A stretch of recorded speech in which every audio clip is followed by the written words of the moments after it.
Saya akan menyampaikan masalah fase generatif, fase generatif tanaman.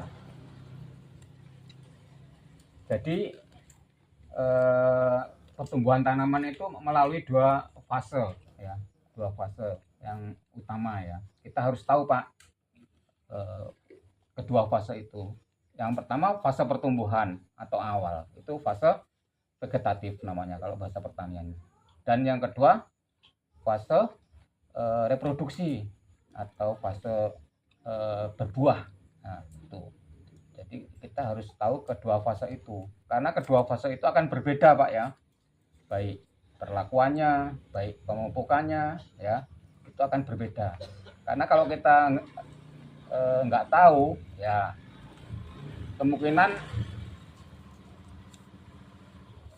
produksi nggak akan mungkin tercapai dengan baik ya.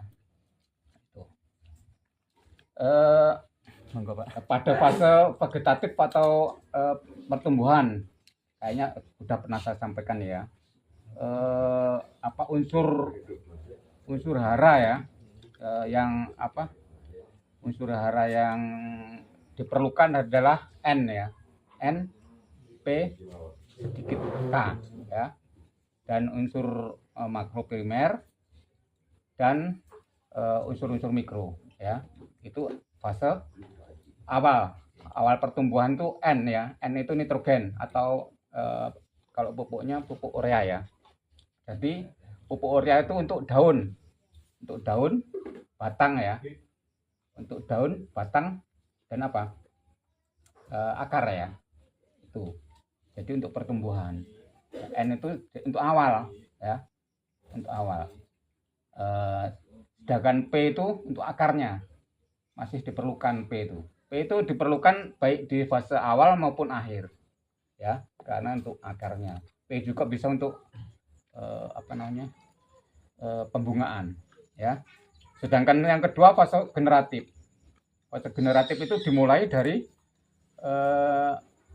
tanaman itu berbunga Pak ya. Kalau padi umur berapa pas mulai bunga itu? 50 hari ya, 45 sampai 55 lah ya, tergantung jenis padinya ya. Kalau pas itu berarti masuk masa generatif. Nah, itu perlakuannya pupuknya juga harus dibedakan ya.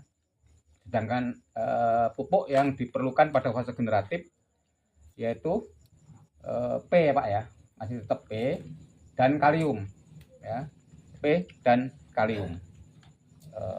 Terus ada juga kalsium ya, itu.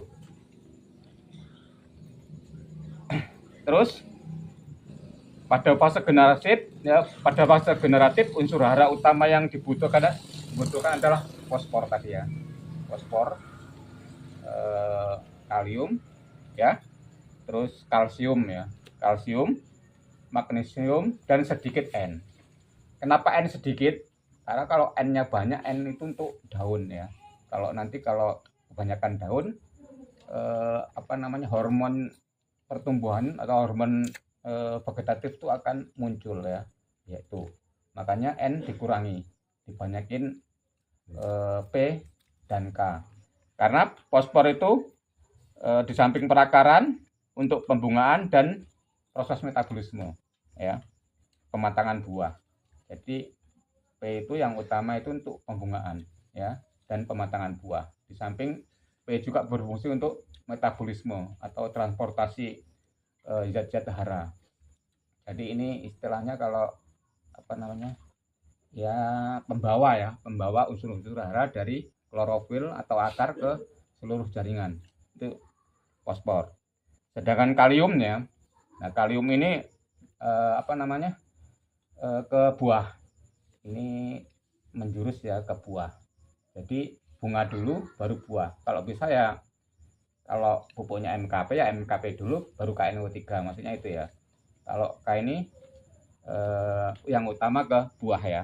Kalium membantu memperkuat jaringan ya. Membantu memperkuat jaringan, peningkatan kualitas buah, menghindari kerontokan ya. Nah, itu. Sedangkan kalsium ini sedikit ya. Ini unsur mikro. ini juga diperlukan ya, magnesium dan sedikit N. Itu ini apa namanya, unsur-unsur hara utama yang dibutuhkan ya pada fase generatif ya. Terus jenis pupuk sekarang ya, jenis pupuk yang diperlukan pada fase generatif ini kita harus tahu Pak ya. Jenis pupuknya biasanya yang banyak mengandung fosfat ya, fosfat dan kalium ya. Yang pertama MKP, mono kalium fosfat. Ini kandungannya itu P-nya 52 ya. P-nya 52, K-nya 34 ya. Karena P-nya lebih tinggi 52 dan K34 ini fungsinya adalah perangsang bunga. P ini lebih menjurus ke bunga ya, fosfat ini MKP. Jadi pada awal pembungaan ini sebaiknya MKP ya, MKP. Terus pupuk P yang lain SP36. Ini pupuk tunggal ya. SP36, TSP, Vertipos ya. Ini yang non subsidi sekarang ya. Non subsidi ya. Kalau Vertipos ini P-nya 20, S-nya 5 dan boronnya 0,2. Boron ini walaupun kecil diperlukan ya. Kalau sawit borat Pak ya. Borat, karet juga borat itu walaupun sedikit ya. Kalau sawit paling berapa sih enggak Pak? 2 ya. Sampai 5 mungkin ya. Tapi diperlukan ya. Ini ada di Vertipos ya. Nah, kalau selama ini kita pakai apa namanya? Pupuk subsidi kan cuman NPK ya. Makro, primer. Enggak ada mikronya. Ya kita tambahin pupuk-pupuk ini, Vertipos atau apa namanya? Gandasil yang ada mikronya ya. Terus KNO3 putih ya. KNO3 putih itu kalium ya. Tadi fosfat, sekarang pupuk yang mengandung kalium ya, KNO3. Ini masih ada nitrogennya 13 ya. Terus kaliumnya 45% ya. Ini untuk buah ya, biasanya ke buah. Ini kalau udah bunga terus dikasih KNO3 ya. Kalau kita pupuk subsidi ya terus ditambah dengan kalau buah-buahan ya, terakhir MKP dan buahnya KNO3 ya. Itu. Terus selanjutnya Gandasil B. Gandasil B juga untuk fase generatif ya. B ini buah ya. Kalau Gandasil D ini daun. N-nya ini 6%, masih ada 6%. N ini masih diperlukan Pak ya, walaupun sedikit. Terus P-nya 20, K-nya 30. Nah, ini K-nya lebih tinggi. Ini berarti menjurus ke buah ya. Terus ditambah unsur-unsur mikro. Kalau Gandasil ada unsur-unsur mikro ya. Jadi kalau kita memakai subsidi yang NPK, Ponska dan Urea, nah ini tambah Gandasil B bagus ya. Terus yang tunggal kaliumnya KCl ya. KCl itu pupuk tunggal kalium ya. Sekarang non subsidi ya. Ini K-nya 60%. Sedangkan NPK juga macam-macam Pak. Ada yang 16-16, ada yang 15-15-15. Grade fertilizernya itu loh. Angka yang di belakang ya. Itu menandakan kandungannya. Kalau berarti 16-16-16 berarti N-nya 16. NP-nya 16, K-nya 16 ya Pak. Nah, NPK ini macam-macam Pak, ada yang untuk vegetatif dan untuk generatif, tergantung grade fertilizernya tadi. Kalau yang tinggi N-nya berarti untuk vegetatif, tapi kalau tinggi K-nya berarti untuk generatif Pak, macam-macam. Ada kalau yang generatif NPK Mutiara Profit Maxi ya, 6, 27, 30. Jadi nitrogennya 6, terus fosfatnya 27 dan kaliumnya 38 ditambah unsur-unsur mikro ya. Itu macam-macam pupuknya ya untuk fase generatif. Nah, sekarang 7 tip ya agar tanaman cepat berbuah ya. Jadi selama ini yang kita punya terutama buah-bahan ya, kalau kita biarkan ya nggak berbuah, nggak ada usaha di kita. Karena namanya tanaman itu perlu ada perubahan ya Pak ya. Perlu ada perubahan tadi, perubahan pupuk ya, perubahan mungkin lingkungan untuk supaya berbuah ya. Tidak terpengaruh dengan umur.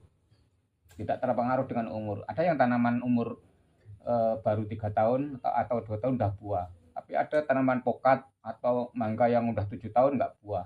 Nah ini karena nggak mengikuti ini macam-macam tadi, pupuknya, kondisi lingkungannya, ya terus mungkin zat-zat perangsang tumbuhnya nggak diperhatikan ya. Itu yang pertama, memberikan pupuk yang tepat ya. Itu harus Pak ya, pupuk yang tepat ya, yang untuk generatif tadi MKP dan KNO3. Terus yang banyakkan P dan K. Kalau P itu menjurus ke pembungaan, kalau K itu ke buah ya. Itu. Dan sedikit N ya. Ini sedikit N Pak ya, kalau generatif, kalau di buah sedikit. Karena kalau banyak nanti kebanyakan daun itu sifatnya bukan, kalau kebanyakan daun ini sifatnya vegetatif Pak. Tapi kalau generatif itu daunnya nggak banyak tapi buahnya ya, menjurus unsur-unsur haranya ke fokus ke buah ya. Itu. Terus yang kedua, tip yang kedua agar tanaman cepat berbuah ya adalah melakukan pruning. Nah ini melakukan pruning ini penting Pak. Jangan tanaman dibiarkan saja. Pruning itu pemangkasan Pak ya. Jadi sekali-kali itu tanaman dipangkas ya. Yang dipangkas itu tunas-tunas muda ya, tunas-tunas yang ke atas ya. Tunas-tunas yang ke atas, tunas-tunas muda, tunas-tunas yang bertabrakan ya. Itu dipotong ya. Kalau terlalu rimbun nggak buah Pak ya. Kalau terlalu rimbun jadi harus dipangkas untuk sinar matahari supaya dapat masuk dengan sempurna. Kalau sinar matahari nggak masuk dengan sempurna, itu lembab, nanti susah ya, karena proses untuk pembungaan dan pembuahan butuh sinar matahari yang optimal ya.